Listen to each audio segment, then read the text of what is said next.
Welcome to Snakes and Otters, a pointless discussion of eternal questions. Get ready, we're about to live in your head rent-free. Hello, Otterites. This is episode 118. I am Martin. And I'm Robert. And I'm Francis. And this week is pop culture. And the guys let me squeeze this one onto the schedule here. Just kind of a brainstorm. You know, I almost never get to say that, squeeze that in. I think I'm going to have to go in and start editing the Trello schedule and start sliding some of my stuff in. You should, because I say it a lot and you say it a lot. Yes. Put some stuff on the schedule, But Robert. you didn't have to squeeze this one hard. I was all over this. Yeah, no, this is a good pop culture. We've talked about this for a while now, and it just never really brought itself into fruition until now. We had kind of a weak spot here, and we said, no, this one will be much better. Yeah. And so we pushed some things around, but I'm calling this one, I'm Batman. Vigilantism in media. Yeah. And we're talking all media, right. Books, movies, TV. Yeah, because it's something that just winds its way through so many things. This idea of the person that takes the law into his or her own hands, which should be a person who should be reviled in society. Right. But, you know, sometimes we have this weird thing going on in our world here that someone who decides to punish criminals, some would say the way they deserve to be punished, becomes a hero. Well, it's the righteous anger attitude. Right. That's what we nail. That's exactly we get it. that because in every case we're talking, that comes to mind for me, you know, the death Wish movies, the Executioner books. Yes. The Punisher from comics and TV.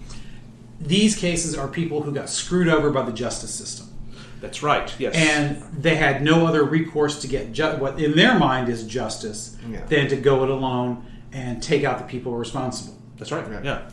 And again, this idea goes all the way back to Batman at the very minimum. Even historical committees of vigilance and in lawless towns and things like that, but in media, it just strikes me, you know, Batman, the whole mythology around Batman is vigilantism. It's his parents are killed. It is. He was a different type of hero. He didn't have powers. Well, let's back up here for a second. You talk about different kind of hero. Yeah. You know, we're talking about a time when there are no other kinds. I mean, you know, heroes are brand new. Heroes. It's all brand new. It's 1920. It's 1937 for Superman. It's 1939 for Batman. Oh, that's right. Yes. Right. So you're late 30s. Yeah, but still late 30s. Late Depression. You know, heart of the Depression before World War II. Right. And escapism has become something. But it's very, very different from Superman. Oh yes, absolutely. Superman is his face is uncovered. He's goody two shoes. He's an he alien. works in the daylight. Yeah. You know, he is. Well, the alien thing, you know, that's not played up as much because he looks just like everybody. Yeah, that was just a way to give him an origin. It really wasn't. It didn't become a great, wonderful part of his mythos until over time. Yeah, you know, that was developed probably more so in the 50s than in the 60s than later. But the point is, though, there's a stark contrast. Yes, Superman who operates in the daytime, you know, for truth, justice, and the American way. Right. Whereas Batman, well, it's not specifically revenge against the man who murdered his parents. By proxy, it is. Right. Yes, it's going after all criminals because it's time for them to be afraid of someone. Right. Criminals are a dark, superstitious, cowardly lot, as it said in the very first Detective Comics 27. That was Gil Kane and Bill Finger. Not Bill Kane. Did I say Bill Kane? Bob Kane and Bill Finger. Yeah. Creating the character and putting that mythos together that survived. You know, because this was the beginning of the costume superheroes in comics, and there were oodles of them in the 40s. Yes, all over first the place. half of the 40s. Yeah, exactly. And most of them did not survive into the 50s.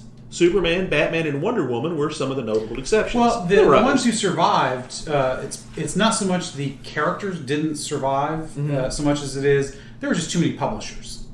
Well, yeah, that's right. And because there are a lot of great characters that ought to have survived. That really deserve to. I mean, you look at the original Captain Marvel, Shazam Captain Marvel. Yeah. That's a character whose company just failed. Right. And eventually that property was bought up by DC, and yet they failed to renew the copyright, and Captain Marvel became the name of a Marvel character. Because if you're Marvel and you see that thing come up and it doesn't get renewed, oh hell yes, you're gonna grab that. We'll work that one out, which is what they did. Figure out how to created somebody around that. So, but you're right. There's all kinds, and a lot of them are in that Batman mold, in that they are unpowered. Just like Daredevil. I mean, he's got powers, but he's a normal guy who has just trained his body to peak perfection, just like that. And there were several of those in the 40s as well. Yes. Spy Smasher. Yes, Spy Smasher. Yes. And Captain Scarlet and Pinky Boy were going way obscure. Those were Fawcett characters. Yeah. That were attempting to cash in on what DC's successes were at the time with the Batman characters and a few other of the Justice Society. And it just sometimes. Sometimes the powers would fade, and realism kind of came into vogue, I think, later, by the time the 60s came in with the Marvel age. Well, you want more of a realistic approach. Well, you added the element of realism in the sense that it was set in the real world. In the real world, yeah. It was set in New York City, not Gotham. Right. Or Metropolis. And the characters had problems. And they had problems. Which we didn't have that before. And it was, I think, that was a slow burn towards the idea of in the late 60s with Denny O'Neil and Neil Adams with the Batman character, after the camp of the TV series, when they remade that the late 60s had some sort of and I think Vietnam had a lot to do with it. As you've said many times, Martin, you're seeing body bags come back on the TV every night. This high fantasy escapism doesn't satisfy anymore. It's not realistic anymore. And the Comics Code is a hampering factor at this point. Yeah. And in many respects, a lot of the vigilantism that would come rises in the paperback or the magazine eras, because those aren't restricted. And what used to be in the 50s, the detective stories, have morphed into, at first, the spy stories, and then eventually, in 1968, an author by the name of Don Pendleton writes the Executioner series. You could say, before you go on with that, just tie it back to the 50s, this we had talked about in the show prep, how you can trace this back in lots of genres, but I think you could probably make a good argument that film noir directly comes into this. Oh, absolutely. Yeah, because Batman goes through that stage of, they call him the detective. Right. And Detective Comics. I mean, that's the whole point. So... And one of his adversaries doesn't Ra's al Ghul always call him the detective? Right. That was a little later. That was in the 70s. So it becomes that. But you're right. You draw this line, then Batman is this outlier. Mm-hmm. But as society changes in the 60s, again, Kennedy assassination, then Robert, then Dr. King, and the country seems to be pulling itself apart. Right. This whole truth, justice, and we don't know where we're going, and then you get again the Executioner in '68. Yes. And that very successful line of books. So it changed paperback publishing forever. It wasn't long lasting, but it was. After that, everybody wanted to do that because Pendleton's books sold gozillions of copies. Right. And the backstory, for those of you not familiar with the Executioner, he's a Vietnam vet, comes home, his family's killed by mobsters. Well, it's as a result of the mobster. His father ends up getting in debt. His father gets in debt. He's a working class guy in Massachusetts. His sister gets involved with the mob, selling herself to pay off the father's debt because it's a loan shark operation. Yeah. And when the father finds out, he kills himself, his wife, and his daughter, and the other brother who barely survives. Bolan himself is in Vietnam at the time. He's a sniper. He's an assassin, and a very good one. And he comes home to find out what happens. And that begins a trail of vengeance against the mafia. But this is a few years before Mario Puzo and The Godfather. So there's... But it primes that the name pump. Is known. Oh, yes, it is. It's post the Kefauver Crime Commission. That's correct, and it made a very convenient villain, and the series is very, very bloody, but it's done from the character's perspective, and this is Pendleton, the original writer, as a moral force for good, who is taking out what he would call Animal Man, that savage beast that that good people are afraid of and can't do anything about. Well, I think that defines that's it. All of this. That's right. You go back to that's Batman. Why you talk about, because in the show prep I talked about how you can trace these back directly to the westerns. The westerns, it's that's just right. A different genre. Mm-hmm. You talk about Shane, the Searchers. You talk about all kinds of different. John Wayne was probably in half of them. But it is a different. It's a flip on the Western from but it's the usual one where you usually get a badge. Well, not always though. But the point is though, you've got somebody who has upended things for somebody else. Yeah. Now sometimes in the Westerns, it's somebody taking out revenge or getting justice. Right. Because again, this is somewhat balancing the scales balancing for whatever that looks like. Somewhat nebulous as far as who's the wrong party and who's getting it done. But there's always somebody who is making sure that justice is done in these stories. It's very much speaks to the American culture, and that we always want to believe that right and good comes out on top. Yep. And when you get to the 60s, where everything is upended, societally, culturally, politically, nothing seems to be where the good is coming out on top. And there's a frustration with the American people that things aren't fixing. That's why the extreme violence in books like The Executioner and The Punisher and Death Wish and all those others, that's a change. Well, it was sanitized a lot before that. Yeah. Yes, absolutely. But the frustration does not use a gun. That's correct.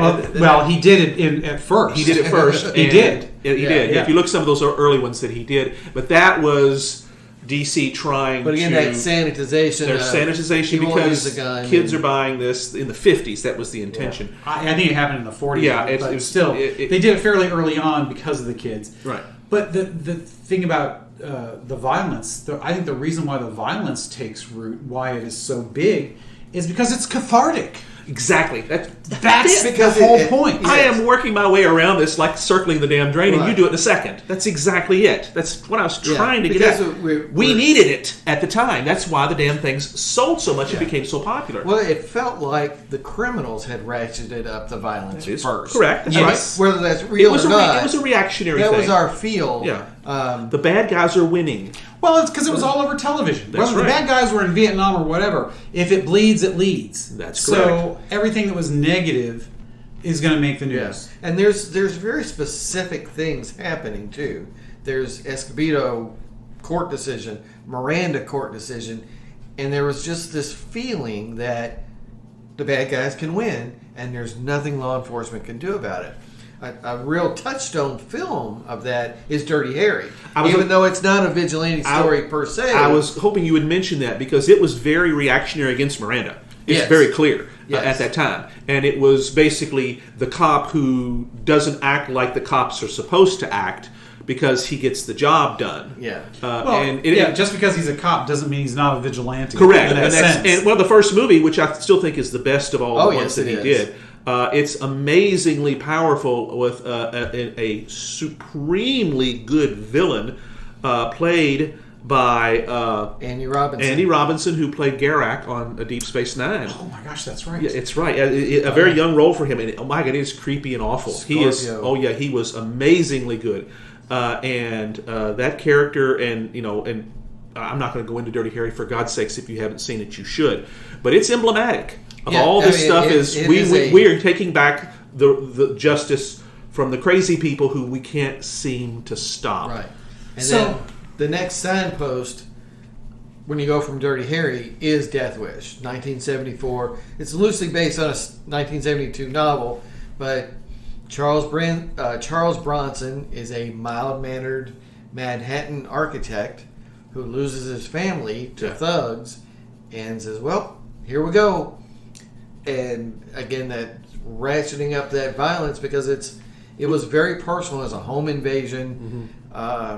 It's that over $7. It's that same template that Mack Bolan had, that Frank Castle the Punisher had, and that he has. It's about losing your family. The Punisher comes. I'd have to check the date, but I want to say that's like 1973. So I think it may actually be a precursor to Death Wish, but it's the same kind of thing. It's the same kind of thing. Same People zone. get that this great wrong that has been done to this powerful individual who has the ability to make a difference although was perhaps reluctant to do so until the catalyst happens. It's the same template in many respects, and it resonated. Right. So there are a huge string of movies in the 70s, because again, the 70s are all about that realism thing. We're all set in the here and the now, and this vigilantism, I think, feeds on that desire for getting everything back the way it should be. Mm-hmm. Yeah. And the late 60s and the 70s, nothing seemed to go right. Right. Everything was screwed up, and so those kind of movies waned in popularity once you get to the 80s, when prosperity seems to have returned.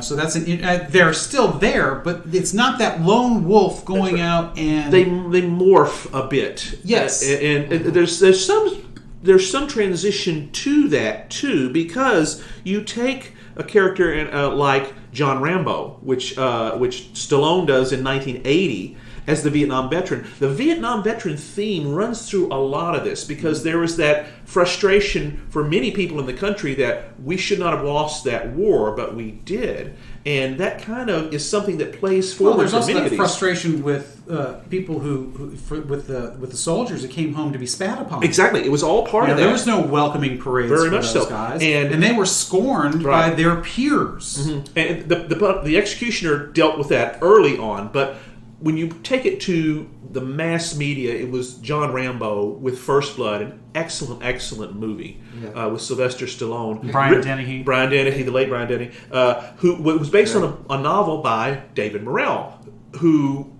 which was really brilliant. It was all about that Vietnam veterans not being accepted in his own country.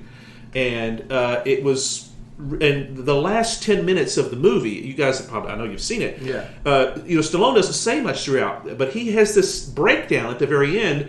The man should have won an Oscar. To say that Stallone, it was just incredible, and he gives voice to the frustration of a nation in many respects who didn't want to lose and had to, and were not respected because of the.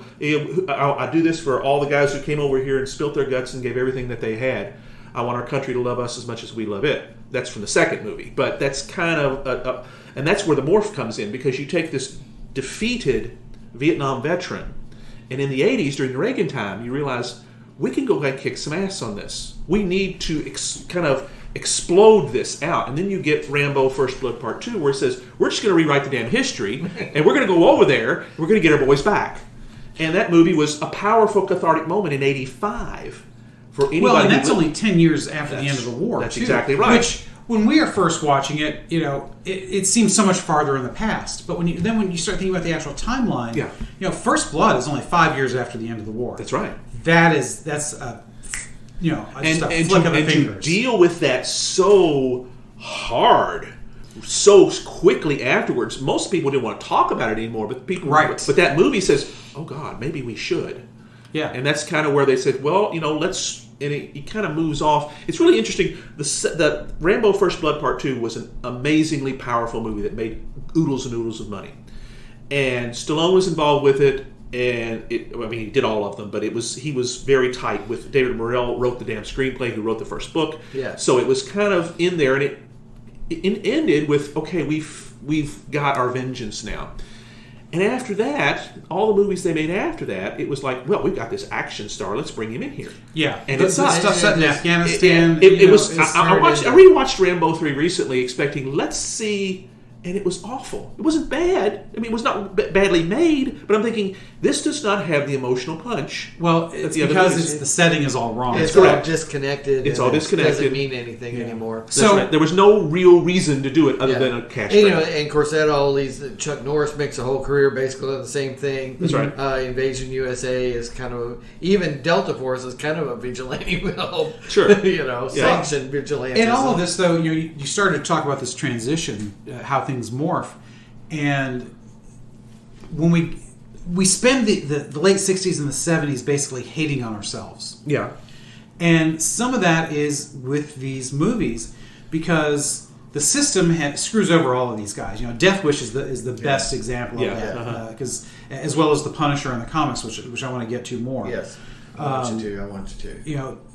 And we get to the point where we realize, I think, that we got to stop hating on ourselves. Yeah, that's right. It's self-destructive, and it's great to see that cathartic bit because you think, finally somebody's getting something back. Yeah, something's getting done. But as the national mood changes, the vigilante isn't a vigilante. We don't call them vigilantes anymore. They become anti-heroes. Yeah. Which is basically just a bad boy, good guy at its best. And then they become... the whole thing just starts subtly changing, especially with the influence of comics and movies as we progress farther into modern times. Yeah. Because all comic books are about vigilantes. Because by definition, a vigilante is somebody who is not law enforcement taking the law into their own hands. Yeah, even Spider-Man's a vigilante. Spider-Man is a vigilante, and J. Jonah Jameson, that's why he hates him. He hates him. Well, he hates him because he thinks he's responsible for things happening to his son and other things. Yeah. But but he hates him because he's outside the law. Right. Jameson is a law and order kind of guy, and most Americans respect that. Yeah. We like law and order. We do, not just the TV show.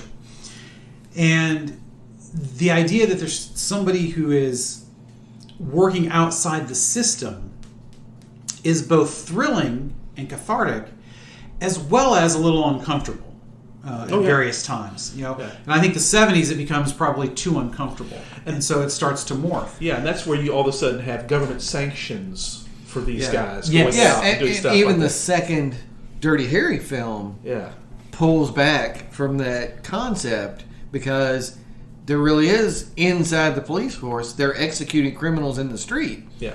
And Harry pulls back and says, well, but what's next? Are you going to shoot people for jaywalking? That is next. Yeah, it really is. And so even though there's this empathy with these characters, we also know there's a danger to them as well. Yes. So you've got to either rehabilitate them or sometimes kill them off. Yeah. But when they make a you've lot got of money, you've got to come to terms with that character, right? Even though they're sympathetic. Frank Castle's a very sympathetic character. He is, and his story sounds very much like the Death Wish story. But like I said, I think it's 73. I'd have to go back and look at the copyrights and the publication dates. They might be Punisher might have come after. I don't remember. It's from the issue numbers. I'm pretty sure it's 73. Yeah. But again, don't remember. But Castle's he's an FBI agent. No, he's a Vietnam vet. The similarities with the Executioner are stark. Okay, so they very flipped stark. that and changed that as they did later adaptations. So he's a Vietnam vet. He comes back, and he has a hard time adjusting. So he's got his family, and they're out at Central Park at the zoo or whatever the thing is there for the families to go do, and there's a mob hit, because again, this is before they start calling it the mafia. It's the mob, right? Yeah. Or as they call it in Marvel, the Magia. That's right. In the late 70s, because I guess they just didn't want to piss off the Mario Puzo or any of the actual mafia. Yeah. Not that Mario Puzo is related to the mafia, just for him. No. So, anyways, his family is gunned down as collateral damage in a mob hit on somebody else. Yes. So this is not even violence directed towards his family. Right. They are collateral damage in a mob hit. So he goes nuts. And he uses his skills to become the Punisher. He wears that death skull, because he wears, obviously, he's got his costume. And he is going to take vengeance on all criminals. So it's very much like Batman in that respect. Only, his it's even more pathetic, in the sad sense, not the pitiful sense. Not the God, what a loser sense. No. Because he didn't lose. Well, he did. He lost his family. Yeah, but not in the not what a schmuck kind of sense. Yeah. At least Bruce Wayne has his family died directly. They were the object of the violence. Yeah. His is even worse because they were the innocent bystanders. Right. And throughout his portrayal throughout the 70s and into the early 80s starts going back and forth. For a while there he's using rubber bullets. And he's not actually killing the criminals, he's taking them in. And then he decides at one point that, now I got to go back to killing them. And so there's this waffling because of the sensibilities of, well, do you really want to make this guy a hero or not? Because if he's going to kill people, Spider-Man's got to take him in. Because he starts out as a Spider-Man villain, or antagonist. Let's put it that way. Right, and he morphs to other Marvel. Captain America fights him, Daredevil, and different things like that. But he doesn't have his own book for a long, long time. Not until '85 when his miniseries comes out. That's right, and which was groundbreaking in many ways. It was a 6-issue miniseries by Mike Zeck and John Beatty. Five, yes. They decided maybe this guy can carry his own book, and it was a phenomenal seller. It was huge, and they said, "Really?" Because they tapped into a more adult question, like we don't always want our superheroes to not kill, right? And so, all at the same time as this is going on, this 83, 84, 85, 86, this general time frame, you've got Frank Miller's Daredevil in the comics, right? Which is taking a little bit of a dark turn. Mm-hmm. Yep. You've got the death of Elektra by Bullseye, which was watershed, groundbreaking. Yeah, you just don't do that. I mean, that was just phenomenal. I just can't talk enough about what that comic meant to the industry. Then you've got the Wolverine miniseries by Frank Miller oddly enough, and Chris Claremont, and it's his first solo series. Yep. And it's a 4-issue miniseries. And you see the wild / animal side outside of the superhero set. Right. You get blood, you get violence. It's really, really heavy duty, and it's not backed away from. No. And then you get Batman: The Dark Knight Returns for DC. You get Dark Knight Returns again. Frank Miller again. Yeah, I mean, he's not the entire backing of this, but you have this turn to a little bit more realistic approach on things, in that if you really had vigilantes out there, they're gonna be killing more people than you've been showing. That's right, and it's kind of it's going to be harsher, and that's the thing. It's going to be dark. There's going to be more collateral damage. Yes. In the Fantastic Four, almost nobody dies. That's right. In the Punisher, a lot. Everybody dies. There's all the collateral. damage. and they came up, and they did the one miniseries. Did they do a second one? Yes, there were several miniseries. A couple miniseries. They said, was this really a thing? And finally, they come out and make the Punisher an ongoing series. And for long, he's got like 2 or 3 going on. Yeah. And as with all things, that they stop, they start. Yes. Tons of miniseries, even while the regular series are going on, because he's incredibly popular. Yeah, they sell like mad. And this is an interesting thing this one I think is more interesting. Why is he popular at this particular time? Yeah. Because you've got a time where things are going great for the country. You're talking about the late 80s, mid to late 80s. The economy is booming. The president is very popular, contrary to what historians want to rewrite by today's standards. Even George Bush wins a near landslide election in his term. Yeah. And this is the setting. And yet this anti-hero, like the Punisher, is wildly popular.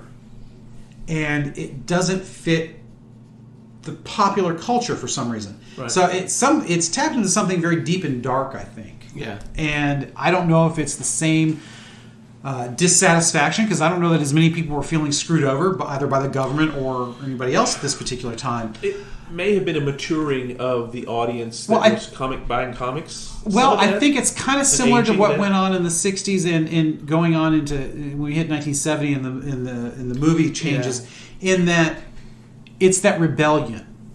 It's the bad boy that we want to identify There's a couple of things. We became inured to the violence. Yes. So when you ratcheted it up with the Punisher, it's like he became the exemplar, the really outlier, and everybody glommed onto that. But just to clean it up, 1974 is Punisher's first appearance. Okay, so it's fairly contemporary with the Death Wish. But Death Wish. And Jerry Conway admits it's almost a direct rip of the Executioner. Don Penalty. So he was a huge fan of it. Yes, Jerry Conway was the writer. Ross Andrew should have been the artist, if I remember correctly. I think he was doing Spider-Man at that time. Yeah. Right.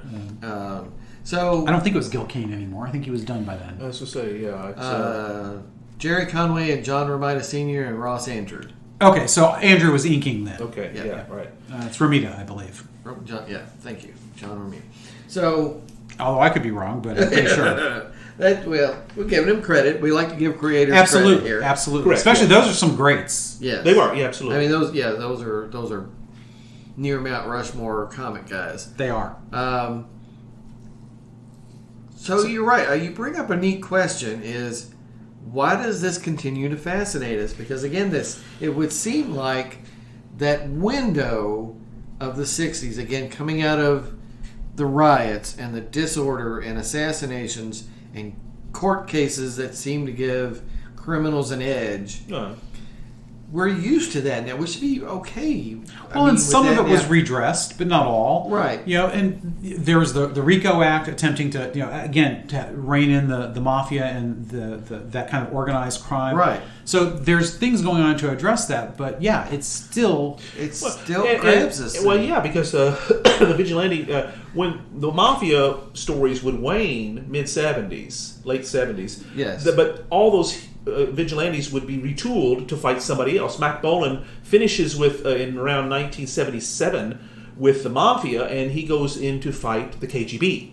Well, I'm glad you brought that, because that is, and maybe this is part of that change.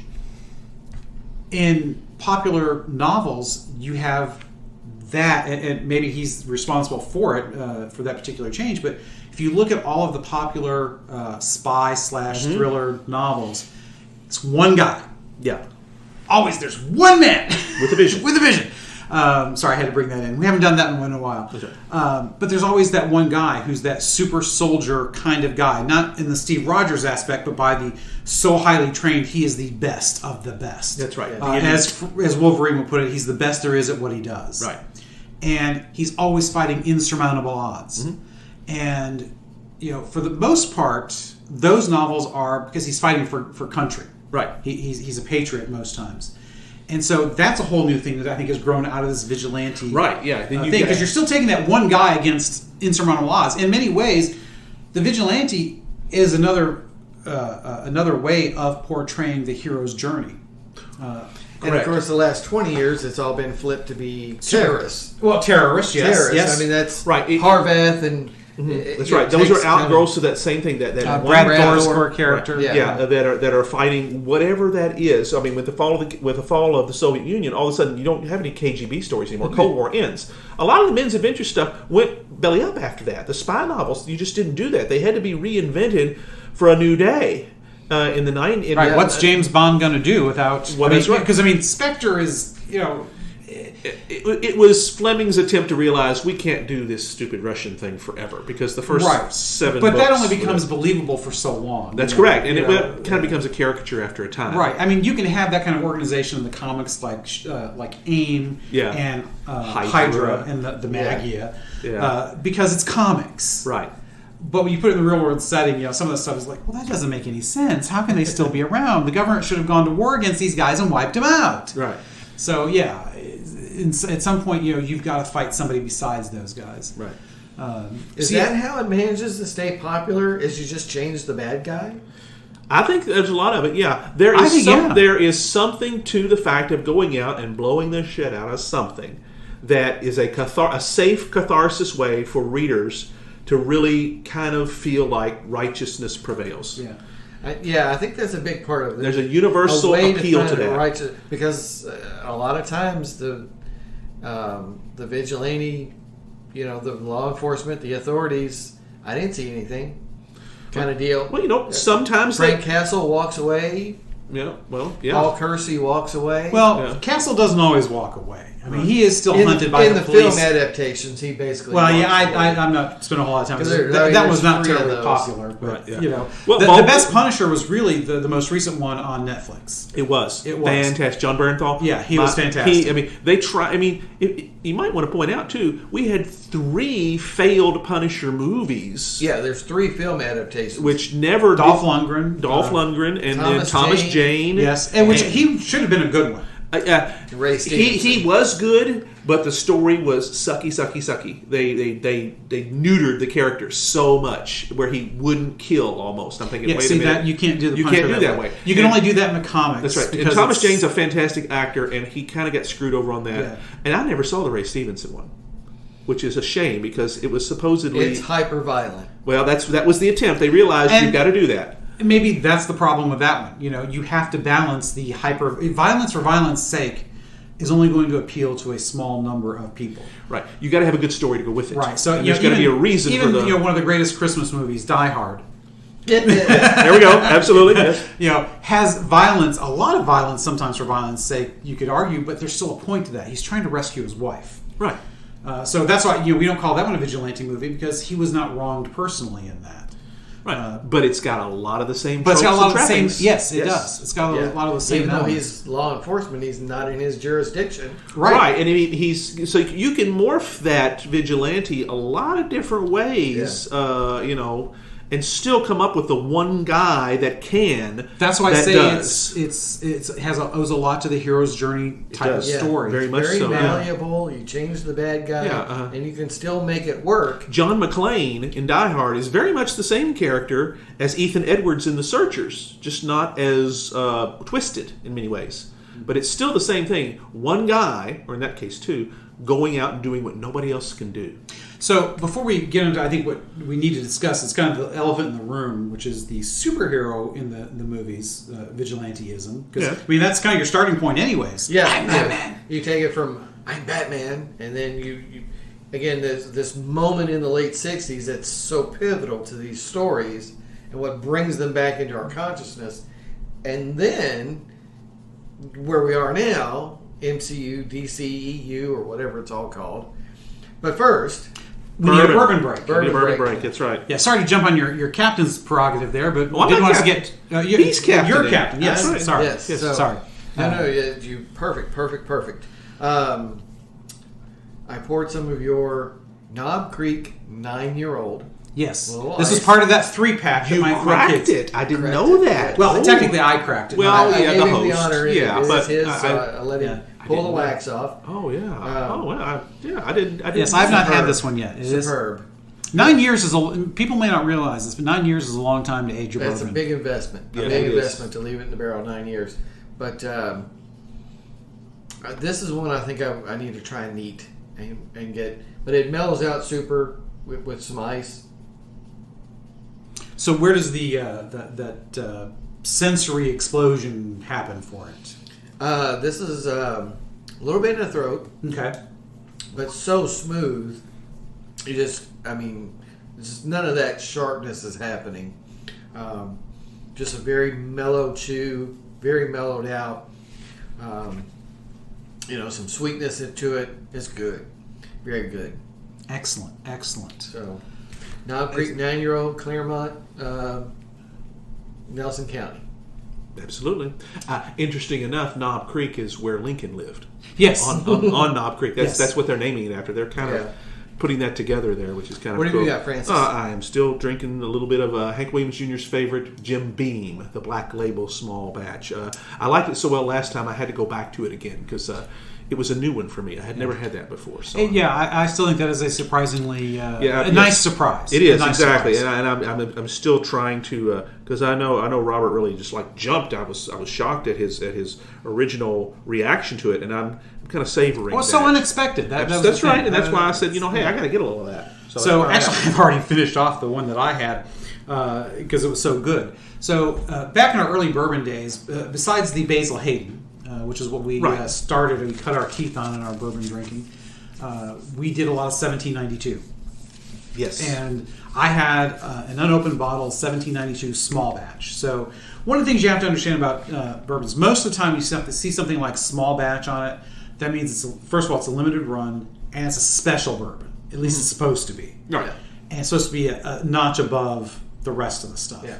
So this was, again, like any 1792, this one was always a favorite. We just have not visited that We just haven't, in a long time. Yeah, that was one of the It's best. good stuff. Yeah. It's good stuff.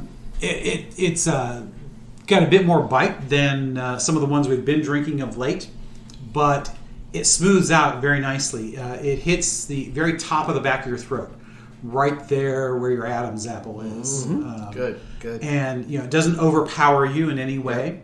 Of course, I had it with that one ice cube, so it's chilled with a little bit of dilution, and I really liked the taste. It was nice. It was brought back. Remembered that taste. Had fond memories of sitting in the Sherwood. Oh yes, drinking bourbon after an evening at Gethsemane for Francis and I. That's what we've done that. Of course, you drove down separately most of the time we did that. Met us there. Yeah. And it was just. It is a the good old quality Sherwood. bourbon. Yeah. It's a nice little bar in New Haven there, right there at the corner of. It's on Main Street, right there at the railroad tracks. Right. Yeah, it's right that side of the railroad tracks. The only bar we've ever been in that plays the History Channel on the television. That's right. That's correct. We did. Yes. That's right. That's right. Yeah. So it was our kind of joint. It Absolutely. really was. Well, Not sports. The first time I ever saw the movie Apocalypse Now was there, believe it or not, when it was shown on television. And I was, the more I drank, the better it got. Yes, well, a lot of things have that effect. That's right, yes. So 1792, anyway. 1792 small batch is another good one. Good stuff. Really belongs on anybody's shelf. It's one that I want to keep in my rotation. I tend to keep more bottles than you guys do, although you keep a fair amount. I do. I have been keeping more and more. Martin keeps one or two mainly, and I like to have 3 or 4 minum, and I keep adding occasionally. Yeah. So if I could ever get ahead of us, we keep drinking them. Yeah. I'm counting on you guys. The next time we're at Studio M, you got to finish off at least something for me. Okay, so I can have an excuse to go buy some more. I was going to say because you won't buy another one until we finish. I've also got ammunition expenses here. So yeah, well, true. Yes. So I got to kind of balance what do I want to put money into, bourbon or bullets. That's a tough choice. It's a tough choice. That's right. Over this weekend, I chose bullets because Knob Creek actually had some ammo available. Knob Creek is the gun range in this case, not the bourbon or the actual creek itself, or the actual creek. Yes. Yeah, so we're just all over the place with this one. Actually, not too terrible prices. So I invested in about 5 boxes of ammo over the weekend. Nice. And how many boxes did you shoot? Probably 3 or 4 different calibers. Yeah. Okay. But trying to stock up on 9. Right. So you still came out ahead net number of rounds. Yes. Yeah. Well, that's good. That's always a plus too. You enjoy yourself and still come back with more than you started with. Yes. And you got to stock up. It's tough to stock up right now. It's very short.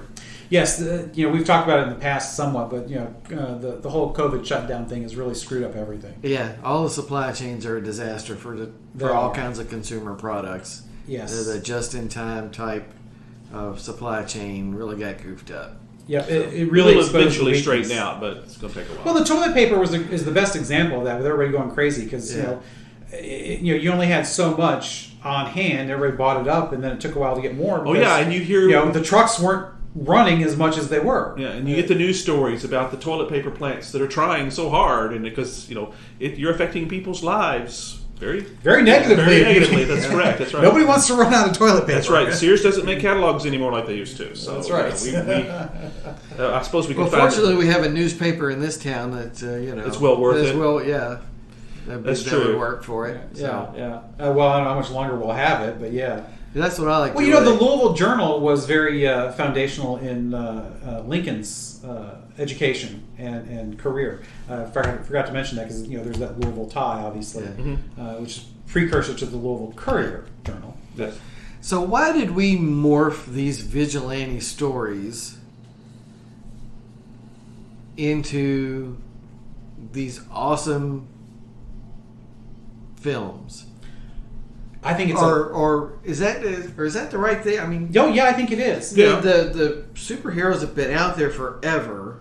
I think the films are now successful, and all this vigilantism, it winds through a lot of them. Again, some of them not as violent as others. Some of them trying not to be killers, and some of them. And you're right. The collateral damage was unrealistic in comics. It should be there. Yeah. And now, certainly, there was a lot of collateral damage in the Avengers Infinity War because literally half the entire freaking universe died. That's right. Yeah, exactly. And, but I think there's 2 reasons why the most popular vigilantes now are comic book based in the movies, and that's one. It's that Hollywood is just not that good anymore at taking stories and doing new versions of them. Yeah. They have to crib stuff. Well, no, it's not even that, because the same movies get made over and over. You just with different titles and different characters, slightly different twists on them. It's always happened. Books are the same way, but Hollywood, I think, became a caricature of itself in that it couldn't even do that anymore and do it without being really obvious about it. Yeah. And the other part is special effects. Yeah, that's a lot of it. The special effects can now be done. There was a time in the 80s, I forget who said it, but somebody, or maybe it was the late 70s, somebody wrote about the Kree-Skrull War in the Avengers, that it had to have been done in comic books because no movie could reproduce that. Mm-hmm. Well, 40 years later, that's no longer true. That's right. Because as a matter of fact, we're going to have a little bit of that Kree, and we've had it in the Captain Marvel movie. Yeah. Right. Not the full-blown war, but we've seen that. That's right. And you look at something as big as Avengers Endgame. The effects there are just mind blowing, and it's all, I don't understand how actors can even produce a decent performance anymore, because most of them it's one guy in front of a green screen, and all the rest of it is put in digitally or composited from other things. So it's kudos to them for being able to produce something, but there's also that. So that's part of why comic book movies are now possible and why they are preferable. The big budget blockbuster, more explosions the better. It's almost like there's been so much of this violence, and like Martin, you talked about earlier, we've become so inured to it to a certain degree that you have to keep upping the game. Right, you have to keep upping and the guy with the gun almost isn't really, it's like, yeah, so what anymore. Yeah. It doesn't seem to feed the need to be entertained, or it doesn't provide that cathartic release. Yeah, it's a dopamine hit. And when you get to the superheroes, it's new and fresh to the screen in the sense that it's done well visually. You can believe this more than Michael Keaton in a rubber Batman suit, more than Reb Brown with his transparent shield, Captain America shield. Yeah. Yes. Oh Lord. Yes. Or what was his name? Michael Hammond. Hammond was the last name of the actor who did Spider-Man. No! It was. Oh my gosh. Hammond was his last name. Yes, it was. I don't remember. On it. If you had Nicholas Hammond, thank you very much. Yes. So, who was in The Sound of Music as one of the children? Oh, okay. Yes. So those are very obvious. Okay, yeah, these are special. We know we're suspending our disbelief. Now you don't have to actively suspend it because it looks pretty damn real. Mm-hmm. And yet they're taking this violence and they've added some new twists. Maybe they're not new, but they're interesting, because at least in the Marvel universe, it's a government sanctioned thing through S.H.I.E.L.D.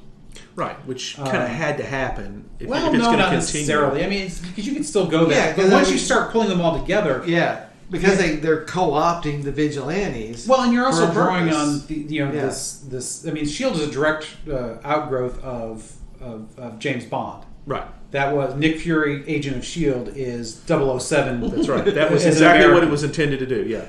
And so that became such a huge thing in the background of Marvel that they almost could not use it. Right. If they were going to be true to the Marvel cinematic, or to the Marvel universe, which to a large degree they have in a lot of ways. Well, they've digressed in many ways, but not entirely. It provided a really good support structure in the background. Yes, that to make enabled, it realistic. To make it realistic, that's right. Because even with Bruce Wayne's billions, he'd have a hard time financing all that stuff. That's right.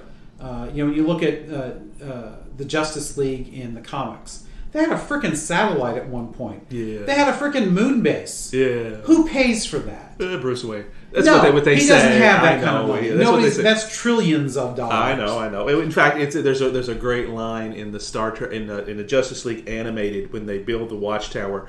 Flash asks Bruce Wayne about how the hell did you do this. He says, "Oh, it's just a line on a development budget, a line item on a research and development budget, or something like that." Which is, it's a way of addressing it, of course. Which, wink, wink, shake, shake. Yeah, that's not going to fly. Yeah, Bruce actually, Wayne it didn't. It came down, but that's another story. But yeah, Bruce Wayne has that kind of money. The government's going to be all over him. He's not going to have it for long.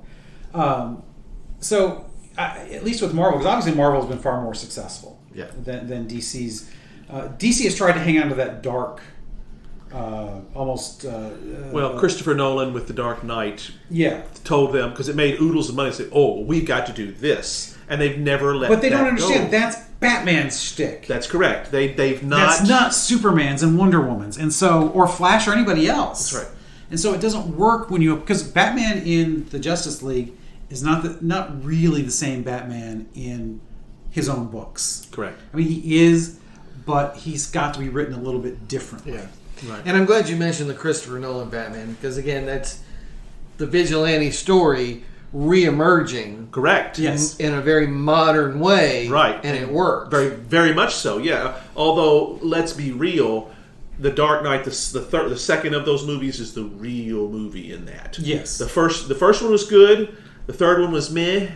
But everybody remembers that one, and that's the one that the studio head said, "Oh my God, he made how much money? Let's continue to do that." Yeah. And they handed the franchise over to Zack Snyder, who had done a fantastic job with Watchmen, Yes. which was uber dark by definition. And they said, "Well, hell, he knows how to do that. Let's let him do that." But he did it in the wrong places. That's correct. Yeah. Superman is not the place to be dark. That's Justice League is not the place to be dark. And that was the thing. By that time, they'd already handed in the keys. Yeah. So you And got that, again, that's why the Marvel stuff worked because the people they handed the keys to pick their spots right. Yes. to be Superman edgy or not edgy or whatever. Iron Man is a vigilante. He absolutely is. And he's also rogue, so he's got a lot of those elements, but he's not personally harmed. He's just a playboy going. And honestly, he's that sweet spot. Yeah. He's that guy that has everything. He's good looking. He's got all the best toys. He's got all the hot women. And he's got this freaking suit of armor that is just so awesome. So he appeals in many ways to all the different people who like these And sorts that's of the things. He's story the of the guy character. that everybody wants to be. Yeah. The story of the character, though, is the part that's missing. Yes. A purpose. Yes. Well, What that Steve has- that makes him sustainable. Yeah. Other than that, he's And not. it's- He's too. Well, that's why he- the two of them together make it the best. Yeah, and they come to respect each other because they realize, yes, Stark's got everything, but he has to learn a purpose. Yes. What are you without your suit of armor? Steve had Playboy, nothing. philanthropist, That's right. entrepreneur. But Steve had nothing, He's a but kid. he had purpose. He's a kid Well, from Brooklyn. Yeah, but Steve was always the better man, Oh yeah. whereas Tony was always the guy you still wanted to be. Yes. Now Tony, in the end, he became what Steve. He became. He realized the ideal that Steve knew he could. Yes. Because Steve Rogers, in a way, he's not like Lincoln. He thinks everybody has greatness in them. Right. Which is one of the great things about Steve Rogers. He's still my favorite for all the superheroes. Yeah. But yet they're all still vigilantes. But there's a lot of lightheartedness. Even Guardians of the Galaxy have a lot of vigilante elements in them. Oh yeah, and they were. And that was it was a sea change with their very lighthearted piece. Yeah, it was unexpected, and for me, people, I mean, it still boggles the mind that a talking tree and a talking sort of talking tree and a talking raccoon became some of the biggest superheroes ever. Well, yeah, because when they announced that movie, everybody that knew the comics said they're going to do what? Well, when I first heard about it, I was thinking, oh, great, the original Guardians. Well, Please what I make thought it too. be them. Yeah, the guys from the 30th century. But it wasn't. It was the newer ones. I'm like, really? But the more and more, closer and closer we got it worked out better. James Gunn deserves a lot of credit for that because he took something that could have failed miserably and brought his own stamp to it and made it a spectacular success. And I think that's part of what makes these current vigilantes in the movies, because the Marvel stuff dominates practically everything. But what makes them, I think, the most popular is partly that they've got that element of one guy, one girl against insurmountable forces still, whether it be Thanos or Ultron or whatever, or Loki, or the Chitauri invading New York. I mean, there's plenty of really big bad guys in all of this. And yet they're still lighthearted. They are still relatable. That's, again, you can't relate to Superman and Batman. They are not everyday enough. Well, the relationships between the characters became very meaningful. They did. Again, Steve and Tony are not complete, really, kind of without each other. Tony's not complete without Steve. And that's one of the things that DC had going for it, is because when DC worked, it's when the characters were interacting with each other. Yeah. That's when when you didn't need to be everyday folks because you've got this banter between the two of them. But even when they so, do it well. But even so in DC, they were never I don't think they were ever relatable in that same kind of way. Not until you got into the 80s when you saw some of those 70s Marvel writers show up at DC in the late 70s and 80s. Yeah. But and the MCU, it works because of the relationships of the characters, and it works because, they made some tweaks, but they hung so much of it on what worked in the comics. Mm-hmm. And they stayed true to those characters, where, like you said, DC didn't hang enough off of what worked in the characters. They said, like you said, we got to go dark with everybody. Even in the comics, we got to go dark with everybody, and I mean, you can make the argument even in the comics in the late 90s and 2000s that DC abandoned the original approach to the characters. I mean, you've got Wonder Woman snapping the neck of Maxwell Lord in one of the comics that leads up to Infinite Crisis, I think, is that particular one. Right. One of the many attempted reboots that DC has done of their universe, and that was kind of the whole point of the villain of that, who ended up being Superboy, was that everything was so dark and dirty and nasty, and where are the real heroes? And that was a wake up call. It should have been, but it still didn't fix anything. Yeah, it there misfired still a few has things. to be a hero. Yeah, and all of the Marvel characters we can see real people in that. Tony Stark is a lot of Howard Hughes from the original character. Now, Tony Stark is his own icon. He's his own exemplar. Right, yeah, he's become his own caricature, I'm not caricature, not in a bad way. It's I don't like caricature at all, because it's too much of a too contrived, too much of a joke of itself. Yeah, caricature means there's nothing inside. Yeah, where you're just the external person. He's his own icon. Yeah, okay. I think that's a much better word. Yeah, and it's all of the Marvel characters just have that. They have those vulnerabilities that they can be hurt. Look at Wanda in WandaVision. You can make an argument that that's very much a vigilante story. She was grievously hurt. But granted, that was by Thanos, and she has no way to get back at him. Yeah. Oh, she damn near did it in Endgame. Yes, that's one of the great scenes in that movie. When he says to her, "I don't even know who you are," he says, "You will." That's right. And by God, he does when it's done. It's like, holy crap! I need some help here. Yeah, she's one of the most powerful. And she gets more powerful at the end of WandaVision with the Darkhold. But she goes on. She kind of snaps. Yeah. And she then loses her kids and her husband that she has created in this mindscape in this town, and it's going to be interesting to see where they go with that, because she could go very dark in true vigilante form. I don't think they're going to. But, she's one that has got a lot of those elements, but she's still a sympathetic character. And that's, I think, the key to all of these guys. They have heart. The Marvel well, I mean, not just they do. But I mean, all of the vigilante stuff. Yeah. All of these guys are sympathetic. Yes. Because they have been hurt. Yeah. Right. Superman, it's hard to be sympathetic with him because he's God. I mean, little G God. And he lost his parents and his entire culture and his planet. But he was a freaking baby. He doesn't remember any of it. And it was nobody's fault. Right, it was nobody's... Well, depending on what version the you write. rewrite. But yeah. But it was nobody on Earth's fault. It was nobody on Earth's fault. That's right. Nothing that he... and there's... he doesn't even know it. Yeah. And Batman is sympathetic because he lost his parents. Right. So Steve Rogers, he's sympathetic because he's the everyman. He's the guy, Charles Atlas character, where he's getting sand kicked in his face. He's the guy getting beaten up by bullies. And, for our character as a culture, we don't like to see that. Right. And so he's sympathetic in that respect. Yeah. A lot of you look at a lot of the characters. Hawkeye, he was a former not quite villain, but almost. Yeah. Black Widow was originally a villain, and yet they all had something about them that was sympathetic enough to make them into heroes. So, and they use violence to redeem themselves. Yes, it's really a turn, flipping a lot of things here. It is. I think it's a better culmination of the vigilante stories, because far too often the stuff from the 70s, it ends in a dark way.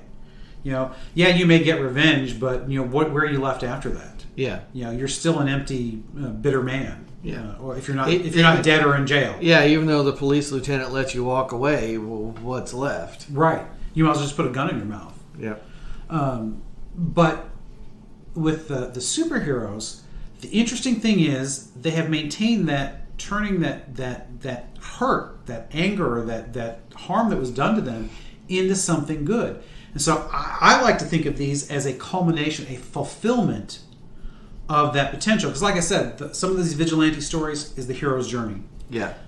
The superhero stuff is the fulfillment of it, where the potential hero is triumphant for good, not just for revenge. Yes. Yes. Because if it's only about revenge, it's not sustainable as a genre, I think. That's exactly right. Yeah, you get one story out of that. Right. Yeah, but it has to be resolved in there, that immediate moment. But it has to be a transformation of the character to go on to something else. To do good rather than just revenge. That's correct. And it can be, the revenge can be a meta in many ways. The Punisher does that, the Executioner does that. There's never going to be enough. Well, and that's part of their flaw, which I get. Yeah. But far too often that's not delved into because that's not the point, because the character is there to sell more books. That's correct. That's right. So you have to keep that there so they can keep. That's why the Punisher then fights alongside heroes at times, and he goes after supervillains. Sure. He's a guy with a sniper rifle. Come on. Lots of really nice toys. Don't get me wrong. Well, yeah, but he's a normal guy. Yeah. Although there was a time actually where he was cut into small little pieces. Oh yes, Frankencastle. That's right. Yes. And sent to, and his body was on Monster Island of all things, and they really went to this weird horror bent with the character for like a year and a half or so, where he basically becomes a mishmash of all his parts. As Frankencastle. And eventually he gets restored, timey-wimey magic, whatever does that. Yeah. But it was a very interesting, different way of presenting the character. Yeah. He's still a badass. He's just a Frankenstein badass. Yeah. It was very different. Let's wrap this up, because again, I found this super fascinating that, again, you could tie these stories from this unique moment of American history of this, like, everything's gone off the rails. There's violence, assassinations, Vietnam, Watergate, dogs and cats living together, mass hysteria. Yeah, and then wind it all the way through, back and forward, to Batman, to Punisher, to Tony Stark, to everything. It's really fascinating stuff, and Robert, I think you really squeezed it all together into there has to be redemption to the character for it to continue to work. And we saw a little bit of, Dirty Harry gets a little bit redeemed later on. And why some of these fall away, the character never does get, really, there's nothing else to it but violence. That's why I think the Punisher in the comics has had so many series. Yeah. Is that you run out of that whole revenge motif. Batman morphed. Right. Yeah. He could be many other things depending on the writers. Right. Yeah. And you could argue that you've lost the character because he's morphed so many times, and that's maybe. But I think that can be valid. He had certain things built in the detective business. That's a reason to keep him fresh. Because that's not just the vigilante, that's just doing something that only he can do. Well, Sherlock Holmes the entire thing. I think where it works best is when they play on that, because as his role as the protector of Gotham. Right. Yes. When he loses that's why I don't think he should be in the Justice League, because it takes him away from Gotham. Yeah. Yeah, but he's too damn popular not to. I know. Yeah. But it's like having Frank Castle use rubber bullets. It's just not right. That's right. That's right. All right. So, well, let me just finish by saying, I'm Batman. Francis, buddy.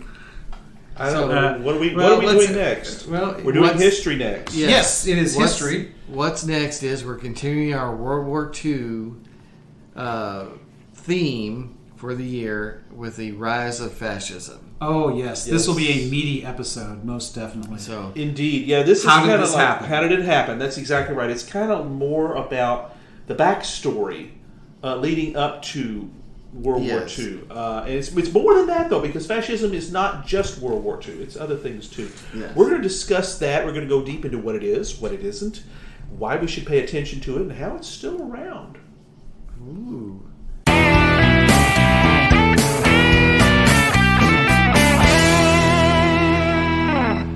Hope you enjoyed another pointless discussion of eternal questions. Remember, new episodes published every Friday at noon Eastern. Spread the word. We're on all the major podcast platforms. And leave us a comment or review because that helps others find us. We're on Instagram, Twitter, as well as our website, snakesandotters.com. I'm Martin. And I'm Robert. And I'm Francis. Join us next week, same snake time, same otter channel.